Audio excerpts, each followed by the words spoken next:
Hi, this is Emma from Centered Within, and on my TikTok and YouTube, I do my animal healing. On Facebook and Instagram, I do my intuitive healing. Sometimes there's a crossover because obviously humans and animals. And the one thing that I was doing the other day was just giving a potential technique that some could use with their animals, like a healing technique, really.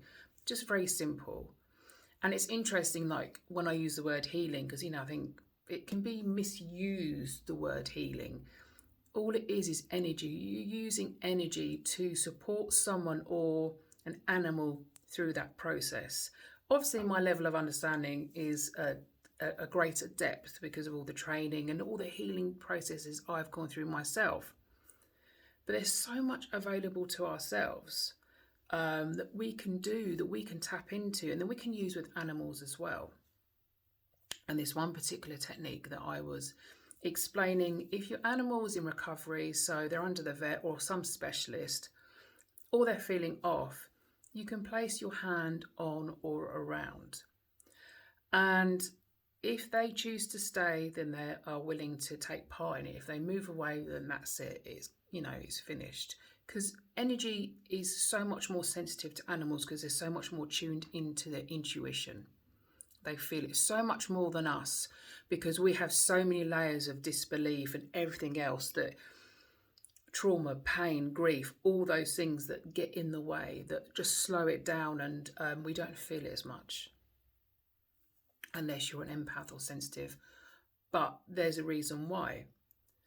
And so, you place your hand on or around the animal, tune in what you think is right for you and your animal. And it's about breathing in for 4, pause, breathing out for 4, pause. And whilst you're doing that, it's almost like there's an infinity 8 symbol filled with, it's like a tube filled with gold and sparkles, and it's infused with your love and compassion and care and all of the things. And it's just floating between the two of you. Now this re-energizes the energy, because when someone's not very well or an animal's not very well, there is a level of constriction because there is not such a free flow. There cannot be, because the energy is going inwardly to support the recovery or whatever's going on. So this gives a reset, this gives a cleanse, this gives a chance for the nervous system to get like a warm hug. It's like a warm hug, basically. Now, it may seem so simple, but this is so powerful, and we all are capable of. And this is one of my passions in sharing this. Because yes, you will come time to time, you'll need an intuitive healer, an animal healer, and all the things. But you also need to be able to go away from that session, those times, the program, whatever it is, with tools that you can use yourself, with a building of confidence and knowledge that you can continue on your own. Because this is your journey, this is your life, you are deciding. And sometimes, yes, we are lost and we don't know the way, and that's when we work with someone. But once we get to that point, we continue. And we keep on going. And yes, you may need to go back and revisit or whatever it might be, but it's not like a constant. So this is a tool that is good for your animal, it's good for you, and it's good for the bond between the two of you. It's good for the bond between yourself. And what I mean is the bond between yourself. It's that connection with you, you connecting in with you, the bond that you are building with a relationship with yourself. It's good for everything. And this can build into so many other different things as well. And that's the beauty of it. It really, really is. And what dropped in earlier on was the ebb and the flow, because I was thinking about the breath work of going in and out. And that ties into it as well, because even like when your animal's recovering or you are recovering, sometimes you feel better, and then sometimes you think, oh, I'm going backwards. I feel like I'm going backwards. And you'll see that with your animal. There's an ebb and there's a flow. And then sometimes there's a pause and things aren't coming back in. It's not happening. It is. It just needs time to come back in, and it comes back in looking different. When we hold on to it, constrict it, think we know all the answers. If we do it this way, then it's going to be okay. We don't know all the answers. We cannot know all the answers. We have to have faith that it's going to come back. What we need will come back. And when it looks different, it's going to be okay because there's a change. The sea and the ocean always goes out and it always comes back in. Breath always goes out and it always comes back in. That's why when we hold on to things, you hold on to your breath, you have to let it go. You cannot capture the sea unless you put it in a little container. Then it's not the sea, it's water. You've changed it, you've changed the energy of it. It becomes sea water, but it's not the sea. You've changed the energy of it. So it always go out and come back. This is obviously a very deep subject and topic to talk about. But there's an essence that runs through our lives, our daily lives, and every element of our lives. It's like money. Money goes out and it comes back in. But when we are petrified of it leaving, myself included, you want to hold on to it. You want to protect it. You're not going to let it go because it may never come back. But it will come back. Because there is an energy.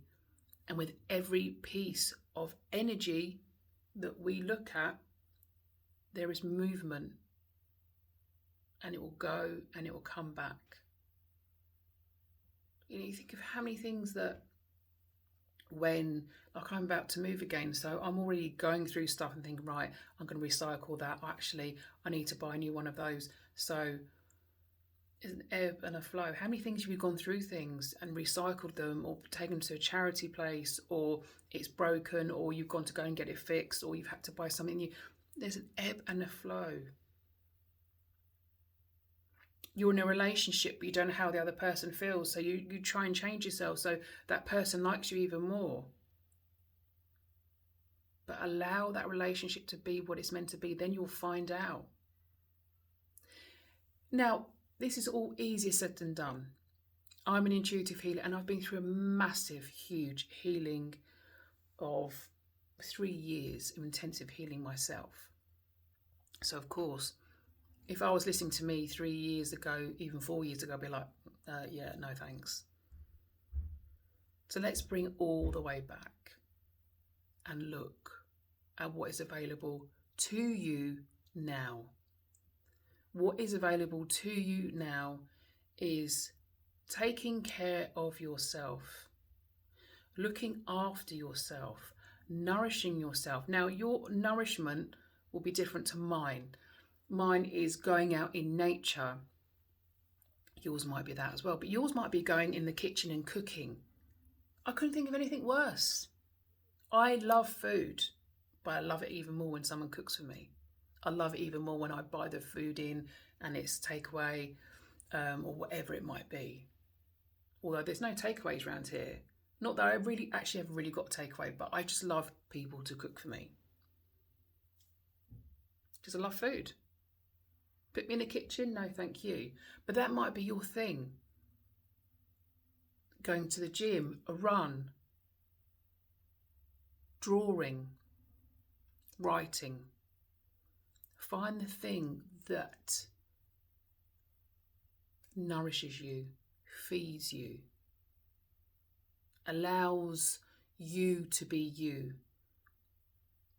And this comes with keep doing it and keep doing it. You might do something, oh, this doesn't do it for me anymore. It did once, but it doesn't now. And that's okay. That's okay, because we change, and so do things that supported us once, we loved once, changes as well. Maybe there's a little tweak. Or maybe there's something you've been thinking about, but I don't know. Should I try it? Give it a go. When we have these foundations, these fundamental things in place, we can start building a foundation that allows a flow to take place and to grow. And what is growing is the trust in ourselves and having the faith to allow. But until that moment comes, we need to build the foundations. That might mean you going and getting a book and learning about more things about yourself, about your relationship with yourself.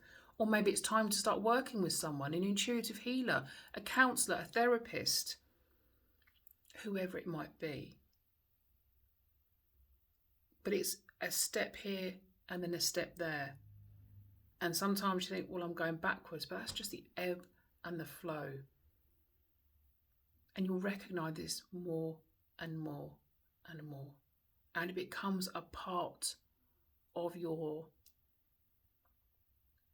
learning and understanding of who you are in the world that you live in, who you are in the connections, the relationships in the world you live in, who you are in the relationship with yourself. And it can only be done by small steps. It has taken me a long time to get to where I am now. And I'm not saying you have to go off and do in-depth healing work for 2-3 years. I did for varying reasons to get myself through a very deep, dark time. And then it's progressed into other things. But for you, how I started was reading books and watching people online. So you feed into what feels good for you, and that will change, and it's okay. So just keep feeling into it, what feels right. It may not make sense, but what feels right. And the more that you do this, the more you build this relationship with you, the more you build this foundation, the more things will start to make sense, the more trust and faith that you will have. And with that, you will grow and expand as well. Because there'll always be change, there'll always be the ebb and the flow. And it's how we are within that that shows us so much more. I'm just seeing if there's anything else to come through. No, I think that's it. As always, sending you so much love.